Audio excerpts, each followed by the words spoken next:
Bonjour à tous, bienvenue sur notre chaîne et bienvenue sur notre nouvelle point de grammaire. Ok,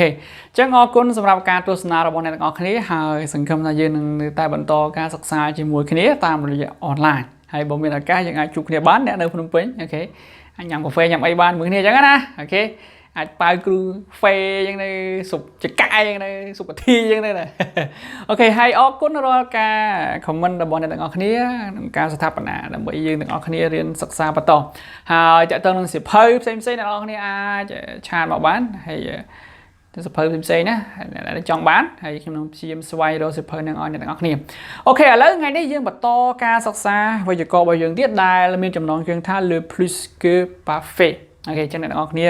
មួយចំនួនអ្នកដែលរៀនបារាំងនឹងតែចង់ដឹងអា plus-que-parfait ហ្នឹងវាយ៉ាងម៉េចវិញអូខេឥឡូវយើងមើល utilisation របស់វាមានន័យថារបៀបប្រើរបស់វាណារបៀបប្រើក៏បានជា form ជារូបមន្តអីក៏បានដែរអូខេយើងអាចដាក់ formation ក៏បាន utilisation ក៏បានដែរអូខេគេថា le plus-que-parfait indique qu'un événement oui précis avec un autre événement dans le passé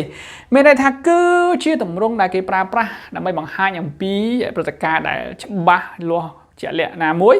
ហើយជាមួយនឹងព្រឹត្តិការណ៍មួយដែលជាក់លាក់ដូចគ្នានឹងនៅក្នុងអតីតកាលអូខេអញ្ចឹងអាពីរនេះអតីតកាលដូចគ្នាគាត់ថាអតីតកាលកើតមុនអាមួយកើតមុនអាមួយកើតបន្តយ៉ាងទៀតអូខេខ្ញុំឧទាហរណ៍ខ្ញុំអាចគូក្រាបមួយមុននឹងបញ្ចូលដល់មេរៀនរបស់យើងមានន័យថាឧទាហរណ៍ថាមានក្រាបមួយអញ្ចឹងណានេះបច្ចុប្បន្នអានេះអតីតកាលអូខេអាចថា1000អាចថាចេះថា2000យើងនិយាយថ្ងៃវិញថ្ងៃទឹកថ្ងៃសៅរ៍ហើយយើងមិនសមថ្ងៃ vendredi នេះ jeudi អញ្ចឹងយើងនេះយើង samedi s នេះអូខេយើងនៅនេះអញ្ចឹងបើយើងឧទាហរណ៍ថាយើងនិយាយព្រឹត្តិការណ៍ម្សិលមិញអានេះវា passé មែនទេអូខេ passé ហើយបន្ទាប់មកអានេះគឺគេហៅ plus-que-parfait អូខេនេះទម្រង់វាអញ្ចឹងមានន័យថាសកម្មភាពដែលកើតឡើងនេះក៏ជា passé កើតឡើងនេះក៏ជា passé ដោយសារយើងនៅក្នុងបច្ចុប្បន្នអូខេអញ្ចឹងនៅពេលដែលទម្រង់ពីរនឹងវាជាប់គ្នា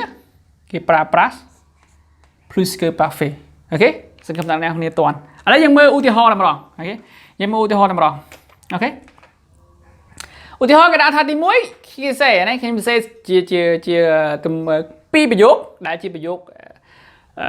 passé composé អូខេ La maison a brûlé អូខេខ្មែរផ្ទះនឹងឆេះហើយផ្ទះនឹងត្រូវបានឆេះអូខេផ្ទះនឹងបានឆេះអូខេ Les pompiers sont arrivés អ្នកផលិតអគ្គិភ័យនឹងបានមកដល់អូខេអញ្ចឹងអាសកម្មភាពហ្នឹងថាតើអ្នកនរគ្នាគិតមកថាតើអាណាកើតមុនពីរហ្នឹងអូខេ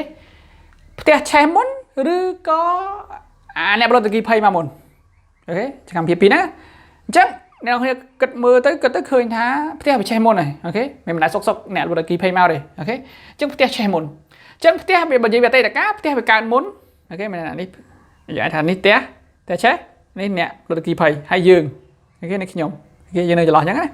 អញ្ចឹងនៅពេលដែលយើងចង់បំលែងវាទៅជា plus-que-parfait នេះដូចទម្រង់របស់យើងណាយើងដាក់ពាក្យកង់ទីមកណាយើងលេងពាក្យទីមកនៅពេលដែលអូខេនៅពេលដែលមានថាដូចយើងពណ៌នាអីមួយអញ្ចឹងណាដើម្បីឲ្យវាព្រោះអូខេយើងដាក់ក៏បានអត់ក៏បានក៏ប៉ុន្តែយើងដាក់ទៅដើម្បីឲ្យវាព្រោះអូខេដើម្បីឲ្យវាឡយ clear ណាQuand les pompiers អូខេអញ្ចឹងនៅពេលដែលសកម្មភាពយើងគិតថាសកម្មភាពណាដែលកើតក្រោយយើងដាក់ក្រោយអូខេអានេះកើតក្រោយមែនទេអញ្ចឹងយើងដាក់វាមកជួរទី2អញ្ចឹងអានេះកើតមុនយើងដាក់វាមុនសកម្មភាពណាយើងសរសេរវាត្រូវមក Quand les pompiers sont arrivés នៅពេលដែលអ្នកផលិតអគ្គិភ័យបានមកដល់ណា La maison avait déjà នេះយើងបដូរទម្រង់នេះទៅ avait déjà avait brûlé អូខេ déjà នេះយើងបន្ថែមពីព្រោះទេបានឆេះរួចទៅហើយអញ្ចឹងនៅពេលដែល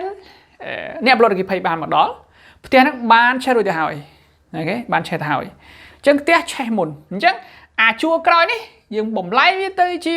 plus-que-parfait ឲ្យចាំណាអូខេអញ្ចឹងអាសកម្មភាពណាកើតក្រោយយើងបំលែងវាទៅជា plus-que-parfait ហើយអាសកម្មភាពមុនយើងរក្សាវានៅដដែលនៅជា passé composé ដដែលអូខេឥ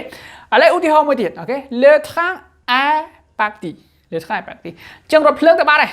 អូខេរថភ្លើងនឹងចេញដំណើរទៅបាត់ហើយ Nous sommes arrivés à la gare ពួកយើងបានមកដល់ស្ថានីយ៍ ថាតើរថភ្លើងទៅមុនឬក៏ស្ថានីយ៍ទៅគឺយើងទៅដល់ស្ថានីយ៍មុនអញ្ចឹងចម្លើយគឺរថភ្លើងទៅបាត់ហើយបានយើងទៅដល់ស្ថានីយ៍អញ្ចឹងមានន័យថាអាសកម្មភាពរថភ្លើងនេះគឺវាទៅមុនវាមានន័យថាវា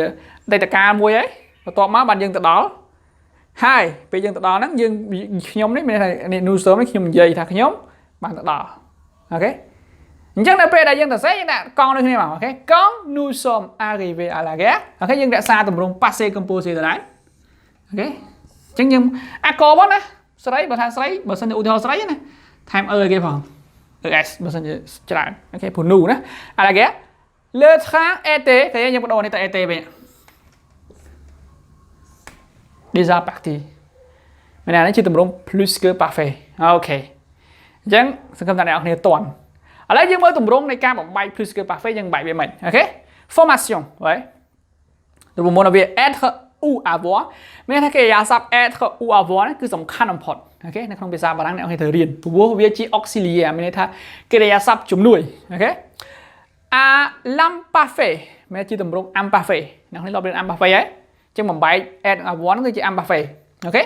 ឃើញទេយើងបំបែក était avait អញ្ចឹងទៅអូខេបូក plus បូក participe passé មានន័យថាបូកអា